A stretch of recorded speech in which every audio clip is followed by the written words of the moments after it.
The following program is intended for mature audiences.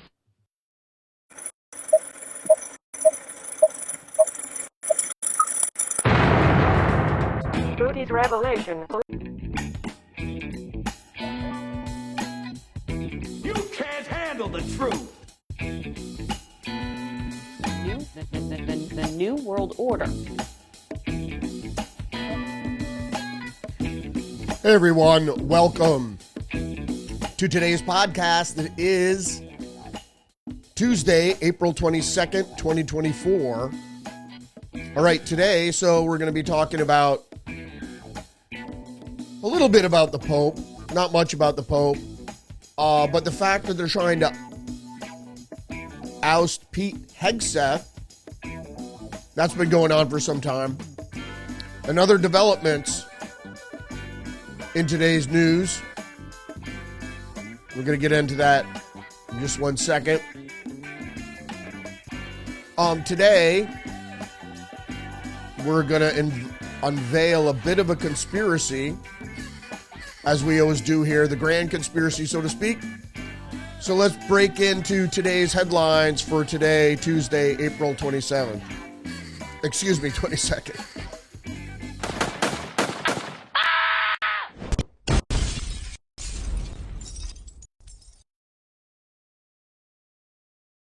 We're going to start with bear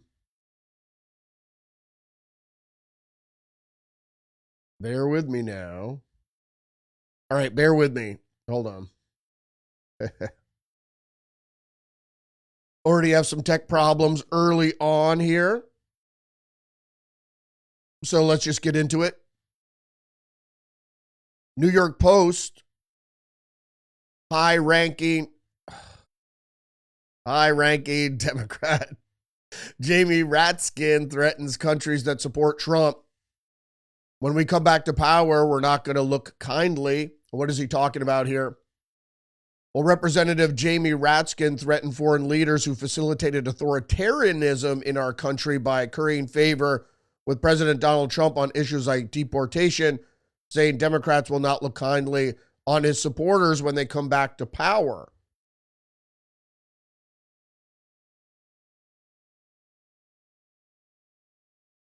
Now, Democrats have long said they would threaten supporters of Donald Trump in this country, people part of the electorate that voted him into office. But he was referencing El Salvadorian President Nayib Bukele specifically. Ratskin, a Democrat of Maryland, suggested that Dems could keep score on foreign leaders who brown-nosed Trump 78 during his term. Implicit it should be in the idea that if we, and when we come back to power, and we will, we're not going to look kindly upon people who facilitated authoritarianism. Raskin told Pod Save America, Tommy Vetter, in an episode that dropped on Saturday. Vetter had told Ratskin that in Latin America, policy experts suggested to him that Democrats should threaten to take action against any foreign government that participated in an extraordinary rendition of American citizens. Well, I don't think it's extraordinary rendition specifically. That is completely different. You have to be able to deport people that came to the country illegally. Moving on. All right, bear with me. Hold on. I got to fix something here because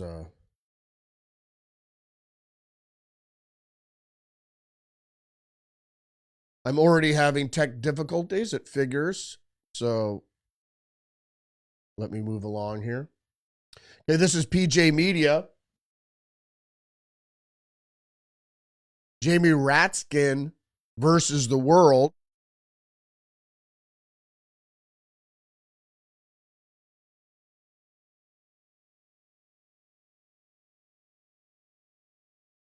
Now, we all know Jeremy Raskin is one of the worst Democrats.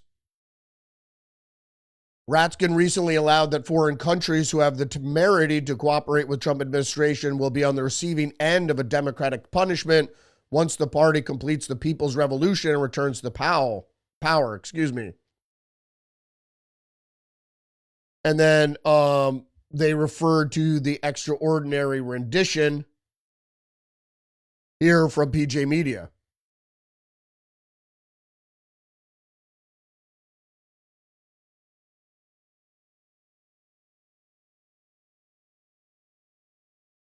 Yeah, and then it kind of repeats what was going on here.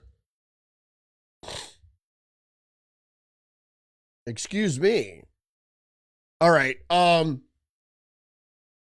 on. We're moving on to real clear politics. Mike bends the intelligence community's undeclared second Cold War. And Mike Benz goes on to, I have to do something here because this is, we're not going to move along quick enough unless I change the format here. All right, so if you don't know Mike Benzin, he's a local, in the United States, he's a very well-known pundit in terms of the intelligence community, global deep state, etc. So he posted on X, the intelligence community took the same global apparatus set up to stop left-wing communism and repurpose it to wage a global war on right-wing populism. That is part of U.S. history now that has to be declassified. What he's talking about here is that when communism was seen to be a threat to the establishment, all resources were pooled together to fight it. And then not only did it merge with it and adopt it, and now that apparatus, intelligence, and all the other aspects that come along with that is now targeted towards undermining democracy in countries where conservatives are being elected. So he goes on to say, they said communism was a threat to democracy because it usurps the will of the people. It imposes government controls over everything from the media to the means of production to wealth and economic redistribution. But they said populism was a threat to democracy because it, quote, weakens democratic institutions. Democratic institutions mean basically anyone that the foreign policy establishment supports, whether that is in the media. They call the news media a democratic institution. They don't call Benny Johnson's show an institution. They call the New York Times an institution. They call universities an institution. They call Harvard an institution, but they won't call something like Liberty University an institution. Moving on with the news here, Fox News, Elizabeth Warren squirms when pressed about defending Biden's mental fitness in a podcast interview. Warren previously claimed Biden was mentally sharp and knows what he's talking about. But the Democratic Massachusetts Senator Elizabeth Warren struggled to defend her past praise of President Joe Biden's sharp mind in a new interview, equivocating that she believed it at the time. Warren appeared on the Talk Easy with Sam Fragazzo on Sunday, where the left-leaning host asked whether she regretted saying Biden had a sharpness to him up until he dropped out of the race in the 2024 presidential election. We all knew that he was mentally compromised well before he was elected, and that the fact that keeping him in the basement wasn't going to fool anybody. I guess it fooled some. It didn't fool us. You know, when Joe Biden came out with his mirror aviators sitting in inside in his house, it seemed very strange. She went on to say what I believed to be true. Do you think he was sharp as you? And then she laughed. I said I had not seen a decline. Well, she's lying. She finally responded, because they'll do anything to win. Turning her head and giving Fragazzo a pointed look that then he reciprocated. In other words, you're on our team. Why are you doing this to me? Let's move on to other breakthroughs recently. PJ Media, is a coup against Pete Hegseth brewing at the Pentagon. So the Pentagon is the establishment. It's an establishment institution. I'm not saying we don't need the Pentagon or we don't need armed forces. I'm just saying that the people that are vested in the structure and the foundation that is corrupt, because establishment is like a corporation. It works to defend itself. So if there's any need to audit or undermine or repair or eliminate completely things that have existed past their time, and I'm not saying that about the Pentagon, but we certainly need a renovation, not of the Pentagon building, but of the armed forces for the 21st century. But there are a lot of people that have things at stake. They have budgets, and they have careers to defend.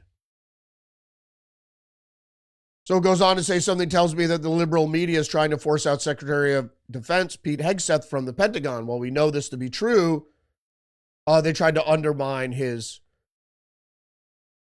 nomination for defense secretary. It's been a month of total chaos at the Pentagon.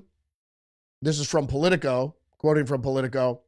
From leaks of sensitive operational plans to mass firings, the dysfunction is now a major distraction for the president, who deserves better from his leadership. President Donald Trump has a strong record of holding his top officials to account. Given that, it's hard to see Defense Secretary Pete Hegseth remaining in his role for much more time. And the echoing Politico is NPR exclusive. The White House is looking to replace Pete Hegseth as Defense Secretary. The White House has begun the process of looking for a new leader at the Pentagon to replace Pete Hegseth, according to a U.S. official who is not authorized to speak publicly. I don't know any news organizations now that even quote sources, name sources. It's like every story, and now it's becoming the most mundane stories that why do you need to quote a source? You just say it's someone who wanted to remain anonymous. So the defense secretary is under fire after revelations that he shared classified information in a group chat with his wife, brother, and lawyer, according to the official. And then they reiterate in a subhead, Hegseth's second signal chat cause for worry about nation security. And this is from he's a Connecticut rep. He's not my rep, Jim Himes. So they're playing up the second thing. Signal is recommended by the government to use for classified discussions. It is encrypted end to end. So the point is, the fact that you share it with a journalist, not good. But if you share it with other classified personnel, and we don't even know if it's classified information that he shared. NPR says it was so, but we don't even know the content. The source said Hegseth used Signal messaging app on his personal smartphone, detailing minute-by-minute account.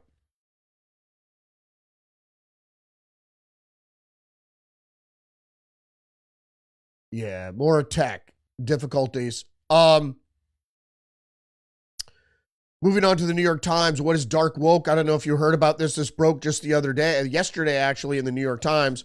Democrats are trying out a new attitude. It's provocative, edgy, and perilously towing the line of not being too offensive. So it goes on to, in an attempt to step outside the bounds of political correctness that the left has been pushing for years now,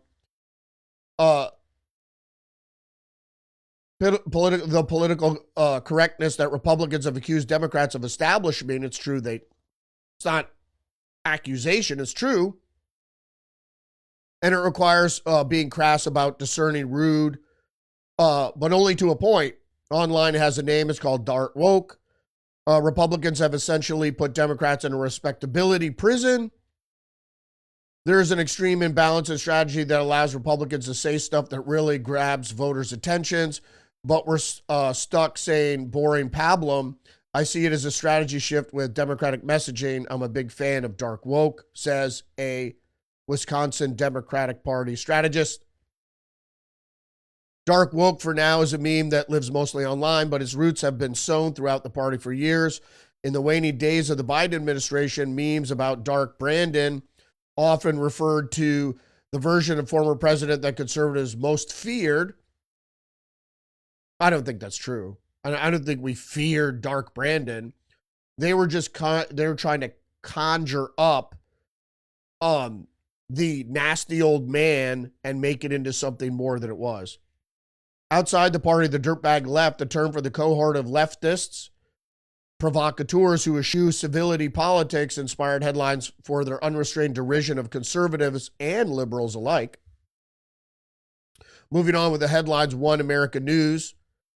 Van Hollen admits El Salvador trip was funded by taxpayers, ignores questions about Abrego Garcia's MS-13 ties. And so this was on Fox News with Shannon Bream, and Shannon Bream said, so taxpayer dollars funded your trip. Confirming what most people already knew but had no proof of. Yes, like every other trip, Holland says. And then from PJ Media, Van Hollen tries to rewrite script on his El Salvador stunt. I am not defending the man when more and more allegations turn out to be true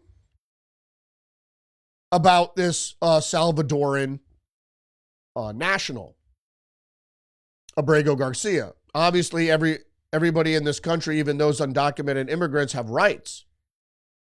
And as I said, often lesser rights. But you are concerned about standing so forcefully with somebody that has, at least a questionable record.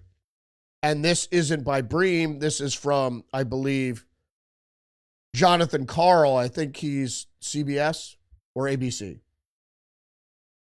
And then Van Hollen goes on to say, I am not defending the man. I'm defending the rights of the man to due process. Well, he had his due process several times, actually.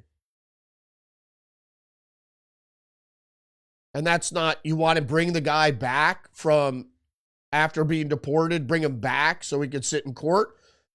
And a lot of the summons that he was supposed to appear for his immigration status and or motor vehicle infractions, he never showed up for. So you're going to bring him back to the country, and who says he's going to even stand for his due process? Post Millennial is reporting 4 Dems denied meeting with Kilmar Abrego Garcia after flying to El Salvador.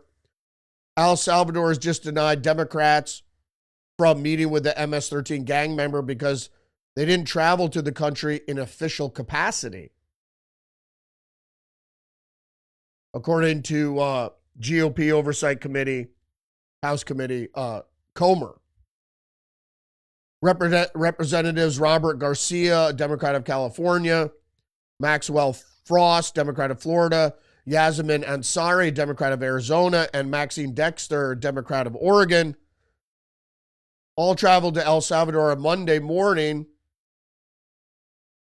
but El Salvador refused to meet with the 4 Democratic lawmakers after their arrival and obviously did not grant them visitation rights to Abrego Garcia. In other news, Wall Street Journal, Trump is laying the groundwork to blame Powell for any downturn. Central bank's legitimacy at risk as president attacks Fed for cutting rates before election, but not now. This is absolutely of concern because they tried to cut the rates before the election, which resulted in higher inflation because the causes of inflation hadn't been addressed. So even though inflation was still above 2%, they went to cut the interest rate. I think it was 1/4 point, and it resulted in increased inflation, so they backed off. I told Trump Powell was not going to be a friend to the administration, and he would not even consider lowering interest rates until we hit the 2% threshold, which is fastly approaching. The question is, once it hits 2%, will Powell act then as he claims he would? All right, moving on. Associated Press, Trump's transportation officials buck a long-held practice of using road diets to slow speeders. So there is a issue here about where there are wide roads and people speed, that the transportation department and officials, municipal, state, and federal, were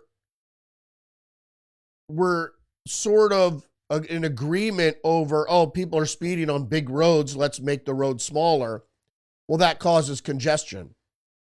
So there are other ways to deter speeders, speed cameras, which I don't necessarily agree with, more lights, obviously. You don't want to do speed bumps, but there are other ways to do it. I wouldn't.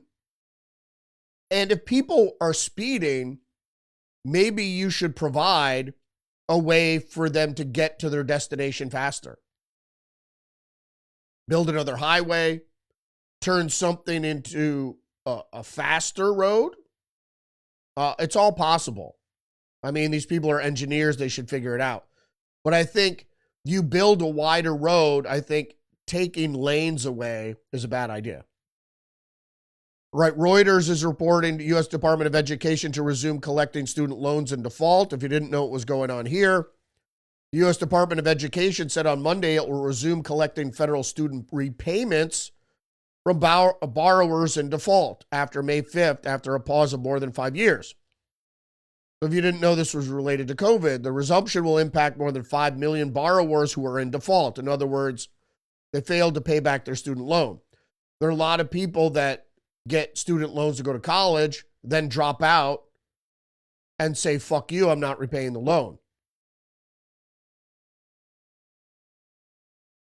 They also said that another 4 million borrowers were late in making payments. Student loan collections were paused in 2020 as a way to provide relief during economic uncertainty stemming from COVID-19 pandemic, which we know the causes and we know the people that helped facilitate an economic shutdown. All right, people are talking about this story. I don't want to give it much credence, but Nancy Mace posts shocking video foul-mouthed argument with unhinged lunatic in a supermarket. Fuck you, it was a supermarket, it was a drugstore. And the realism around this is that a guy just asked her if she was having a town hall. And like most Democrats, they want to go to the Republican town halls, and so they could make a disturbance. And that's probably what this guy had in mind. And Nancy Mace saw right through it and said, you know, fuck you. The problem is Nancy Mace doesn't want to have anything to do with the LGBT community because they've been threatening her life over her stance about congressional bathrooms and whether or not transgender women could use the women's bathroom in the Capitol. Even though in the Capitol there are many single-serve situations. She was just trying to head off what the newly elected congressperson, I forget what her name was planning to do, as many trans activists try to do, even though she claims she's not a trans activist, is that she wanted to, you know, make a statement by trying to use a women's bathroom, even though she doesn't, you know, they've allocated space for people that are non-binary. Washington Times, Minneapolis DA will not pursue criminal charges against suspected Tesla vandal. The Hennepin County Attorney's Office said Monday it would instead seek diversion. Now, if you don't know what diversion is, it's very much like youth forgiveness. You have a diversionary program if you're a first-time offender. So it's in the case of 33-year-old Dylan Thomas, who is not a youthful offender, certainly, which allegedly caused $20,000 worth of damage in his rampage just weeks after Minnesota Governor Tim Walz publicly cheered Tesla's falling stock. And the attorney's office said their objective was to secure restitution. The approach does allow for criminal charges later if Mr. Adams were to engage in more vandalism. This is an approach taken in many property crime cases and experts to ensure individuals keep their jobs and can pay restitution, as well as the likelihood of reducing the likelihood of repeating offenses. More from the Washington Times. Feds bust 27 suspected Trendaragua gang associates on sex trafficking, gun, drug charges. The post-millennial illegal immigrant charged with murder of Maryland woman. 24-year-old Kiersey Robinson Alexi Barrera Rosa has been charged with murder. 37-year-old Rovin Eduardo Barrera. His uncle has been charged with the accessory to murder. So this guy murdered his live-in girlfriend. I think she was 27.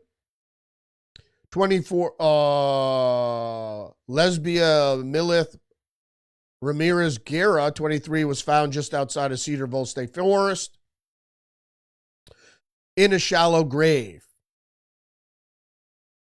Andy New posted on X, Andy No, 2 Maryland men have been arrested over the murder of 23-year-old mother whose body was found on April 17th, buried outside Cedarville State Forest in Prince George's County. It's the same county where Kilmar Abrego Garcia lives. These guys are illegals.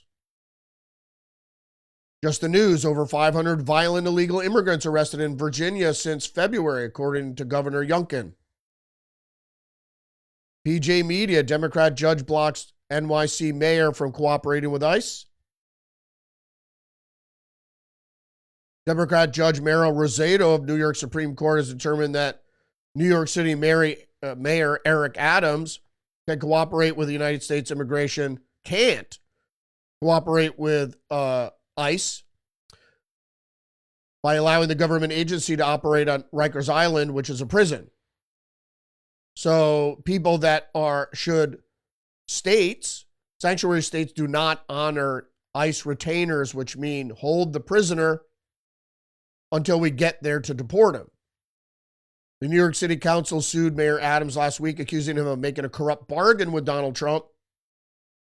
The council basically believes that Adam made some sort of quid pro quo agreement with Trump.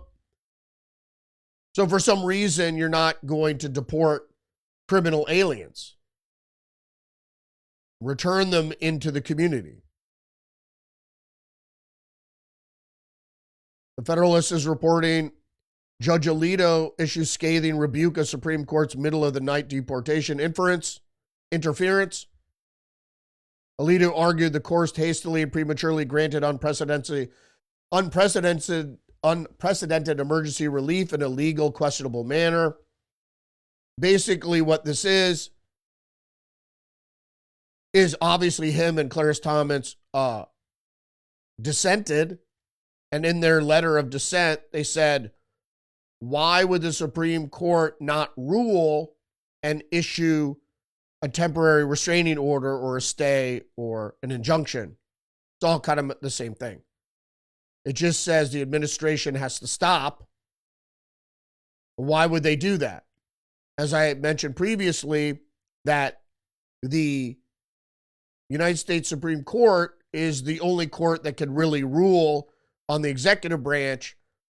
And what they did instead of ruling is they did what the lower courts did, which is order an injunction, which is sort of a tacit inference or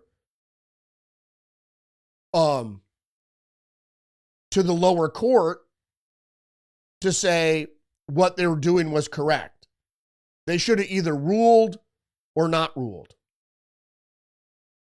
Also from PJ Media, CCP tied entity bankrolled anti-Trump mayor. If you don't know what this is, and PJ Media says, surprise, surprise, a Democratic mayor boastfully defying Trump administration orders reportedly received substantial amounts of money thanks to fundraising efforts by a Chinese communist official. Gary Hu, who founded Boston International Media Center, Consulting, and raised about $300,000 for Boston Mayor Michelle Wu, is the same Gary Yu, or rather Yu Guliang, who was part of the Chinese Communist Party Intel United Front Work Department that I reported on before. Yu is also apparently a recruiter for the CCP.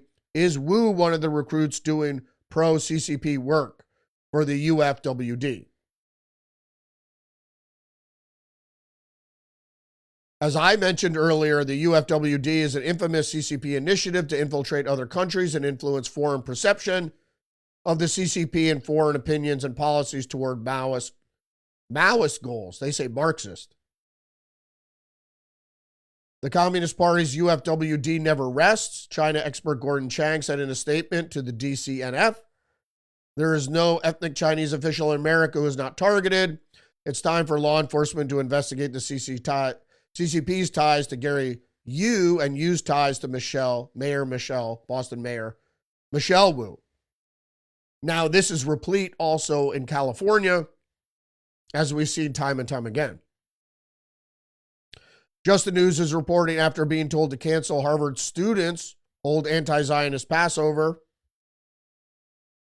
Over the Passover weekend in Harvard, students held an anti-Zionist Seder after being told that by the school they weren't allowed to do so. Wink, wink, nudge, nudge.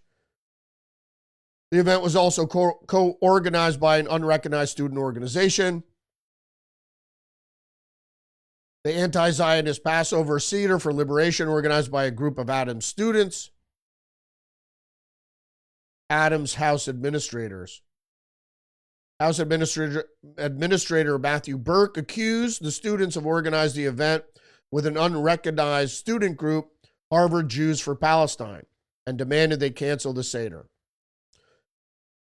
Given the confrontation they're having with the administration right now, Harvard should have went above and beyond to stop this. New York Post is reporting Army suspends Colonel Shayla Baez Ramirez after Trump Vance Hegseth photos vanished from chain of command board. This Army colonel has been outspoken against Trump in the past. And so apparently they didn't put up the photos of the new administration in the chain of command wall. And then Hegseth on Sunday reported on X, commander of Fort McCoy, whose base the chain of command board was missing photos of Trump, Vance, and Hegseth, has been suspended.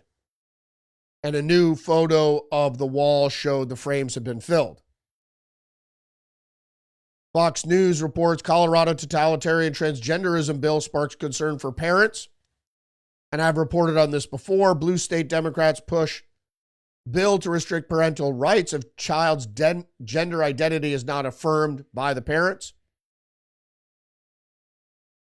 Parental rights advocates are cautioning against the totalitarian transgenderism bill. Could jeopardize parents' chances in custody battles if they misgender or dead name a child. This is giving authority to our state to take our children away if we don't agree with these gender issues and transitions.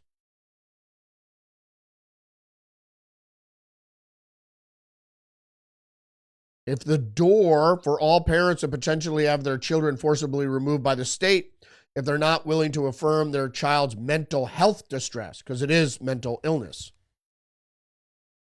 The HB 25-1312, which imposes state-mandated gender policies on schools and considers it coercive control in child custody cases when a parent does not affirm the child's gender identity of a child. So you're saying that a child has a right to make these sort of decisions for themselves, even though the law consistently says that children under the age of 18 don't have the wherewithal to make decisions for themselves.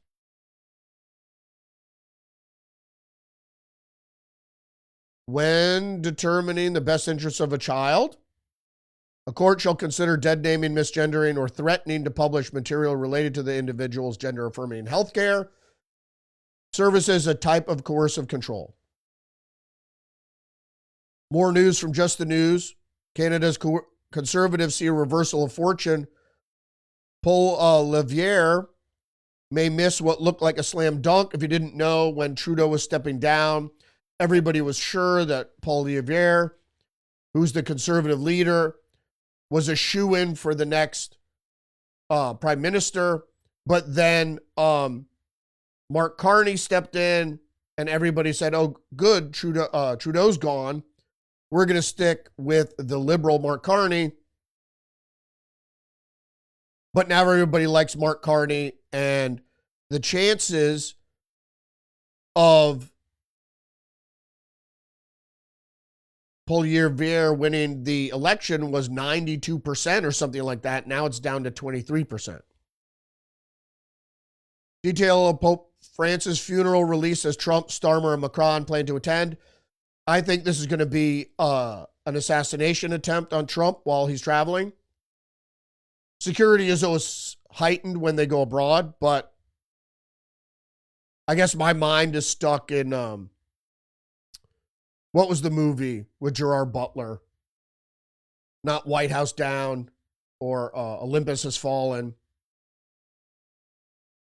There's the one where they're in Britain and they're attending a funeral and then there's a massive terrorist attack. I don't know. Maybe.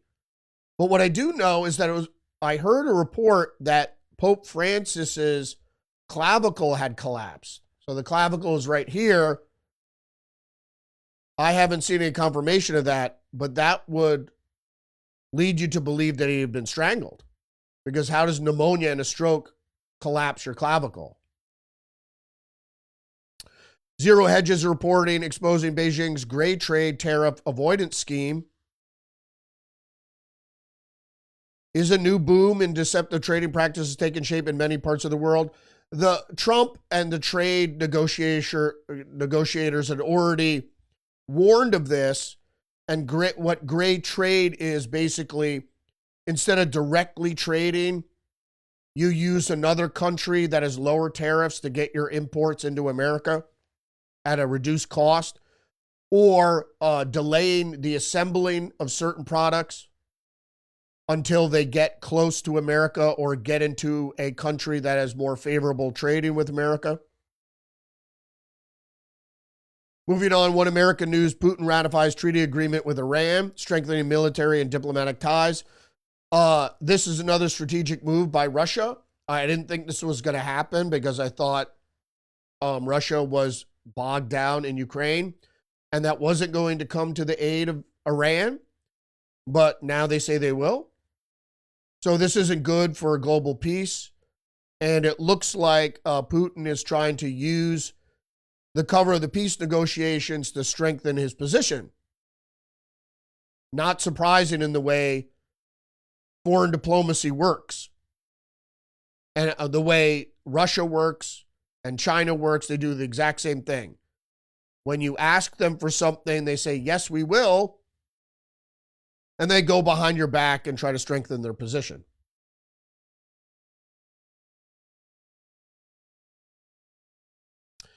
The agreement reportedly notes that the two countries will not provide military assistance to any third party in which the other party has any kind of conflict with.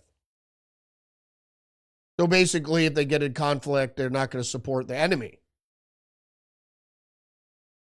From the Federalist, Britain convicts woman of inviting consensual conversation outside an abortion facility. So a woman was convicted of holding a sign.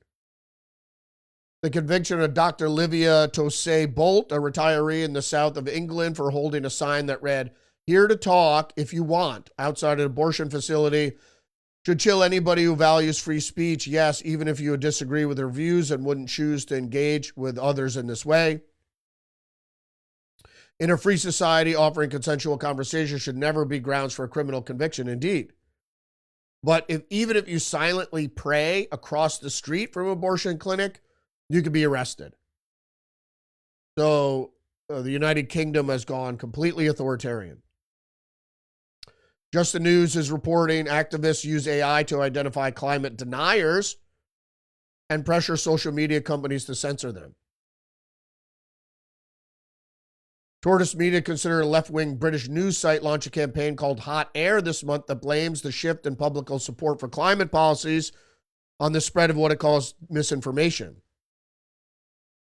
So what they did is purportedly using AI to create a database of online content expressing skeptical views of the climate crisis narrative.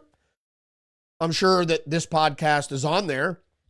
The goal of the initiative is to identify influencers and publications that are spreading the alleged misinformation online that gets social media companies to remove the content. There is no definitive evidence that anthropogenic climate change is a thing and that it poses any risk to overall climate change that would be problematic. So global warming, global cooling, hurricanes, all this stuff that they say is attributed to climate change, migration, humans and animals. I mean, nothing's been definitive. And all the projections they said that climate change was going to cause haven't come to pass. And as I often say, I'm not for pollution. But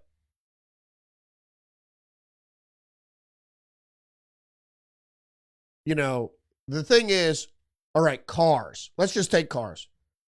Cars emit carbon monoxide, not carbon dioxide. So let's just start there. You know what emits carbon dioxide? People. Carbon dioxide is a plentiful, naturally occurring gas that plants feed on.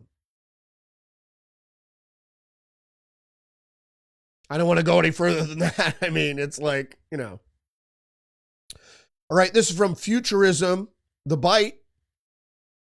Former Google CEO warns that AI is about to escape human control. I agree. Nobody's watching this. People do not understand what happens when you have intelligence at this level. Artificial intelligence keeps getting smarter, and soon, warns former Google CEO Eric Schmidt, it won't take orders from us anymore. It won't. And the big worry recently is studies show that AI is capable of deceit.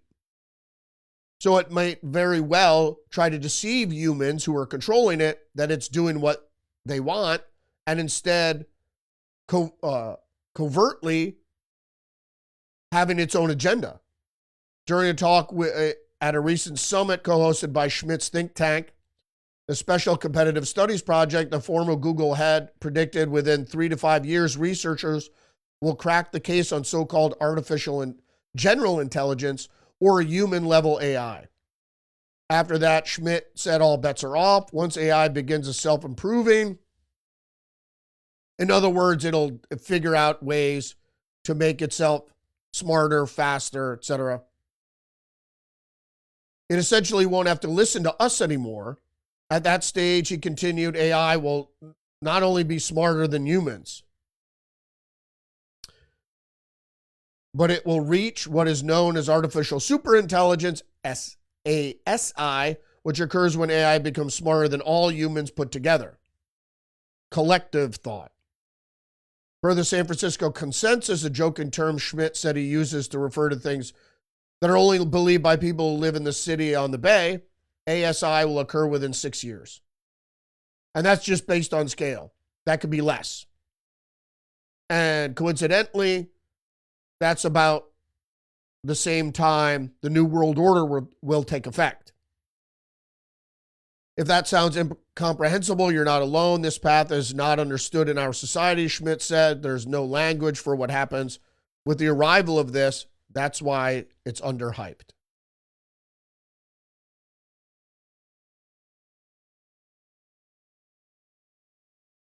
I think that's it, right?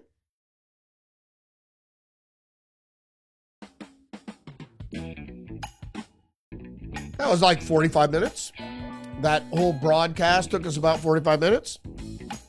Thanks for joining me today. Don't forget to engage the channel, like, subscribe, leave a comment, share the podcast, click that notification bell. Join me on social media, X, Facebook, Get Our Minds, True Social, and Substack. Join me every day. Live stream Monday through Friday, 10 a.m. on Rumble.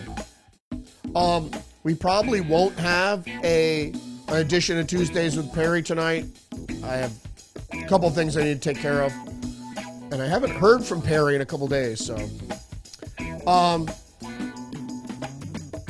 Go to the link down below. Check out Liberty merch from the Alex Jones store. If you buy through my link, I get a couple bucks. Remember, you're under attack psychologically and biologically, so stay hip to the trick. And I will see you tomorrow.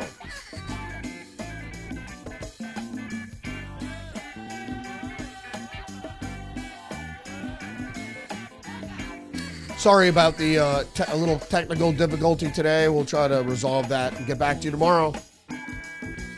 Have a good day. Respect. I'm Donald Trump, and I approve this message.